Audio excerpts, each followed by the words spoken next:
Hello, Sabi people. This is your girl Jennifer, and you are on the Sabi podcast.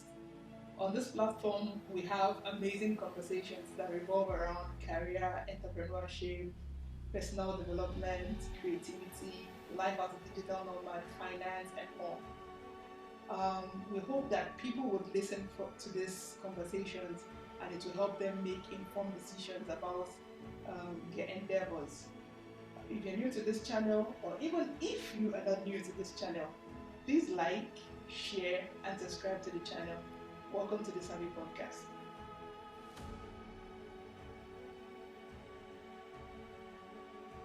We're running a series at the moment where we're talking to a number of young professionals about their endeavors in their careers and businesses. And we hope that from these conversations you will learn a lot.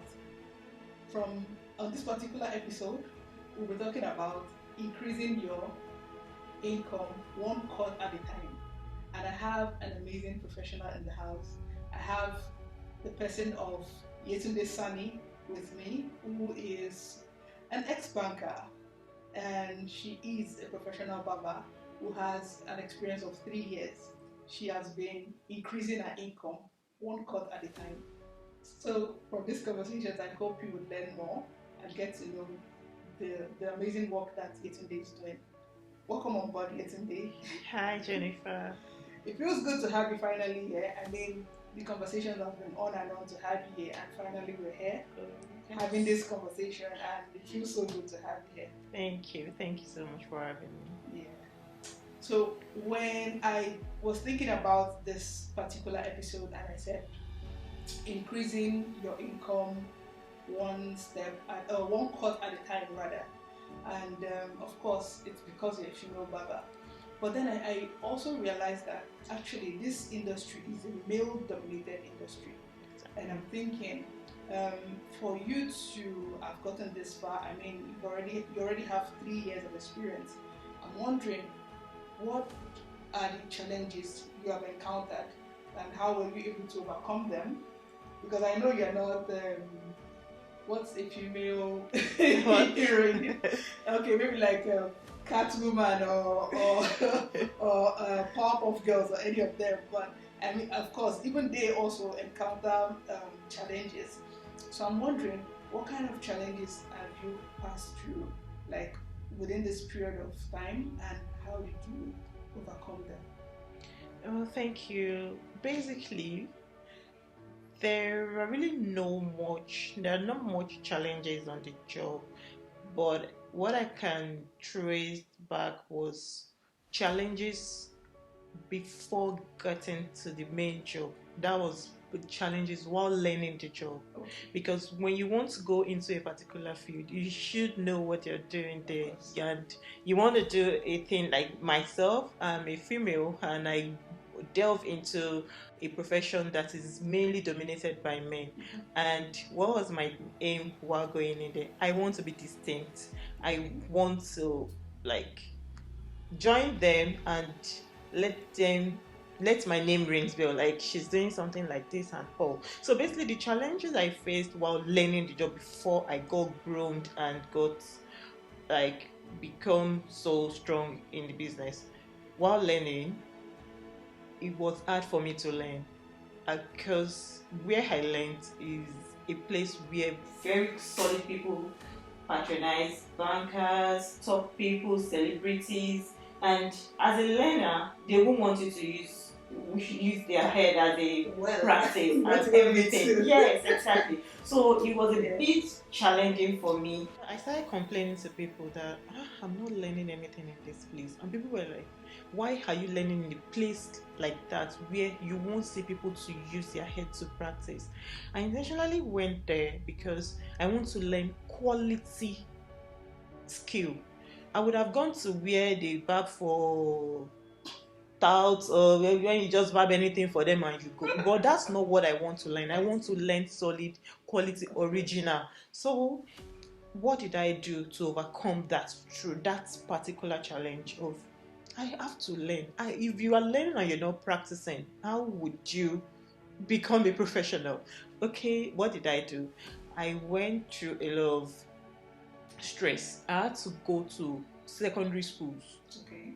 to announce, to tell their teachers that, okay, we'll be doing a free barbing thing somewhere, whoever is interested, and let them come. I got more than you could handle. Honestly. Wonderful. So through those children that started coming, secondary school children Oh. from JS3 to SS3 and all that, so they started coming and I started using their head. That was how I learned. So after I learned, I was able to, okay, some people now started saying me working, and they said like, can you still work on me? Wow. Okay, so some people that gave me the opportunity to work on them, and that was how I overcome that challenge of practicing. And immediately after I started working, few people now started giving me the opportunity to use their head, and I started working, and that was it. So did you go back to complete your training at the sophisticated? No. Yes, it was still my sophisticated salon. Oh, okay. So I just spoke. I agree with my boss that and my boss were like, anybody that comes, they believe I'm learning. Anybody that comes, so I will pay. Even for those kids that were coming, I was still paying my boss that. Okay, fine. We charge this particular amount. Okay, because I want to help myself. So you also need to help me help myself. So this would I'll be coming. I'll be paying half the price I will charge in the salon for them, despite the fact that I'm still apprentice, you can't actually make money of your own. You can't make money of your own. Every job that comes and you do it is for your boss. Okay. So for them to even come, you will still pay for them coming. Honestly. So I was being charged half of the amount that we were charging in the salon. Okay. For every head that comes. I wasn't even bothered. I just want to know the work, the job. Okay. So after I learned and I knew the job, I was now working. So this boils back to my challenges on the job. Yes. There were not really much challenges because they just want to be assured that you know what you're doing, you can do it. That's all. So your challenge was actually at the beginning. Yes, to learn, to know the job. Okay. So that's basically my challenge, and I overcame it. Everything sailed through. Okay, so that's interesting. I mean, looking at your profile, I mean, you're an ex-banker. You studied at TASUED and also Unilag, so you have a master's from University of Lagos. Yes. So you can imagine someone who has a master's and also she's a barber. So that's like a lot of skills, you know. And so I'm just thinking, why didn't you probably go into education? Why banking? I'd actually love to go into education because education is actually a very interesting profession. Okay. But it was a bit challenging for me to get a job in that sector because everybody will actually feel teaching, lecturing, it's easy. What's the big deal there? There is no big deal there, but it was when I started seeking for a job in that sector, that was when I realized that even getting a job in that sector is not a bed of roses. So nothing good. So I now delve into banking. I started looking for a job elsewhere in other sector, whichever comes first, and I got an offer in the bank, and that was how I started my career in the banking. Yes. So then, how did barbing come into the picture? Oh, it's not just even banking. After I left banking, I've also worked in the telecommunication sector. So about two different telecommunication sector, and I moved into finances. Okay, what brought about this barbing thing was I sat down and I was just prospecting about the future. What will the future be like? Okay, this banking, do I want to grow a career in this? Fine, it's doable, it's achievable, I can do it. What else can I do? It was just thinking about the future and trying to fight being broke, trying to project a fallback plan, a plan B, fallback option, plan B. Okay. So I feel, okay, I can be going to work and also have a side business. Okay. Oh, and while thinking of a side hustle, do I just start selling something or have a shop somewhere? And I just feel, no, In this era and time where we are, we need multiple sources of income, and just buying and selling. Buying and selling is good, but for myself, I want a skill, because I know skill is actually something lucrative. Exactly. So even when you want to think of going into learning a skill, you also look at the futuristic advantage of that skill. Is this skill, does this skill have a future? Is it something that will just fade off at a point? And I feel, okay, this skill actually have a future and it cannot fade off. So now I'm beginning to think, are we going to ever get to a point where robots will cut hair? Have you ever thought about that? It's possible. Well, nothing is impossible. Because if robots can assemble a car, robots will definitely cut hair. So okay, that about that. That was just like or I call it like a flimsy thought that came to my head. So I'm just thinking about your business itself, that Timas, and I'm wondering, like, what's the model on which it's running? Do you have like an outfit, like a shop that people can walk into? Okay, basically, because of my career plan, as I was saying, like the barbing thing, I delve into it as my plan B. Okay. Initially, I was thinking, okay, do I want to set up a space? And I feel I have a career that is really blossoming, and if I say I should set up a space, this business is not something that you just set up a space and put people in. These guys that will cause stylists and everything, they are very funny set of people. It's either I want to sit and monitor it fully by myself, or I should just be careful how I run it. So I thought about, yes, because I have a 9 to 5. So I don't have it, so but what I do is that I do mobile barbing. Okay. So is home service strictly. Okay. People who book an appointment, I go to them to attend to them, and people that can actually come to my house. Okay. So I work for them too. So what are all the services you render? Okay, they basically haircuts, dreadlocking. I do manicure and pedicure session also. Okay. Now that's really interesting. I'm just looking at how you are able to pull all of this off, and I want to call you a small woman actually. Actually. So I'm just thinking, like, from the way you walk, how do you incorporate creativity into the haircuts you do? I mean, everything you do. How do you bring in creativity, like some kind of refreshing style into what you do? Are there any techniques, any trends you follow? What I do mostly is I follow some international barbers. Okay. I've never left my bosses because they are dope in this Lagos. Okay. So I see what they are doing, their work. So also they learn from somewhere, I don't know. Okay. So they actually advise me to follow some good people online. So I followed that trade, and also I still look at their jobs. I still go to them, at least I should go to them once in 2 weeks or twice in a month. So once I go there, I still work. I help them, and I see the latest things, the newest things they're doing, so I keep learning from them. So another thing that you said, incorporating, how do I keep evolving myself?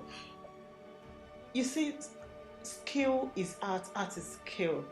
If you're interested in something, you can do something special just because it's a thing of interest. You weren't forced to do it. Is it something you like? I might just be sleeping, I'll just imagine that if I cut hair for someone and I just give this person this kind of design, and I've not done this before, and it would be nice.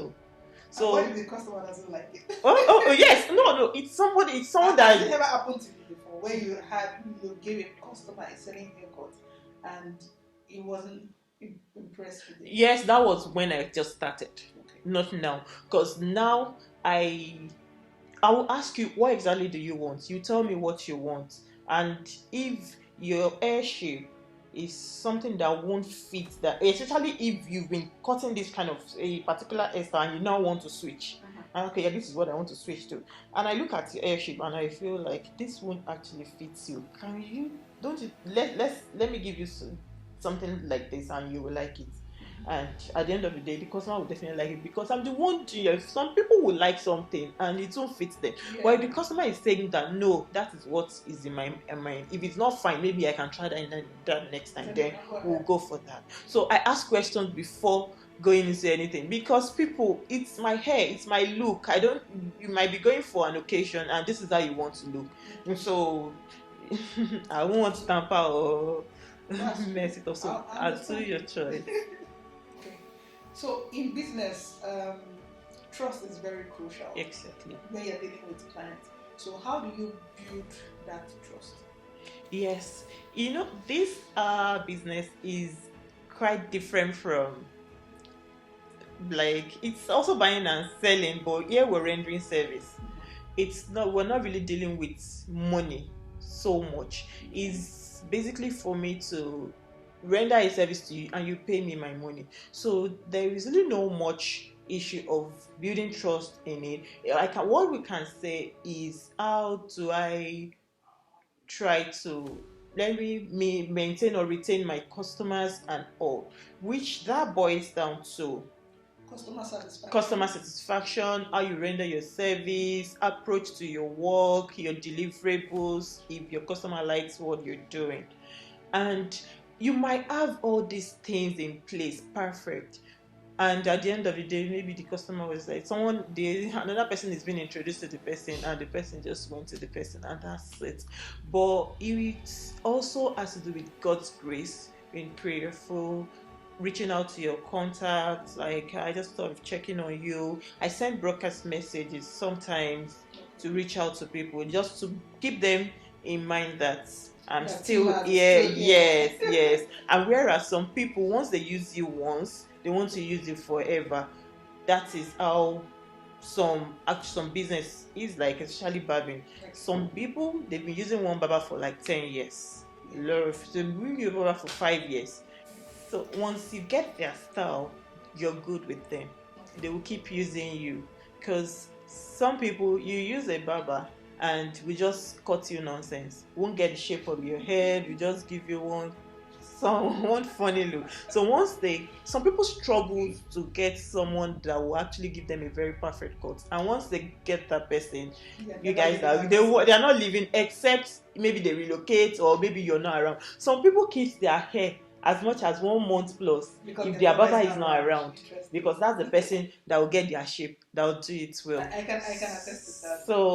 So on that, it's boils down to customers sometimes. If that customer wants to keep using you or wants to try another person, you can play the game, so you also have to satisfy them. Exactly. It's your satisfaction that will now bring you referral or make the customer return. So that is it. Interesting.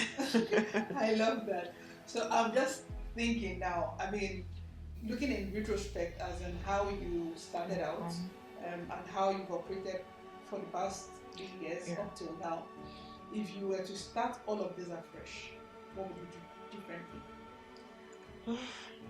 What would I have done differently? Yeah, I mean, you now have experience. Yeah. So, is there anything you think you'd have I'm not sure there's anything I'll do differently, because while all the steps I took were dope, I didn't make mistake, I didn't lose guard, I did not yes, because at the point where things were not working, nobody was thinking for me. I had to devise a means that, how can I get this done?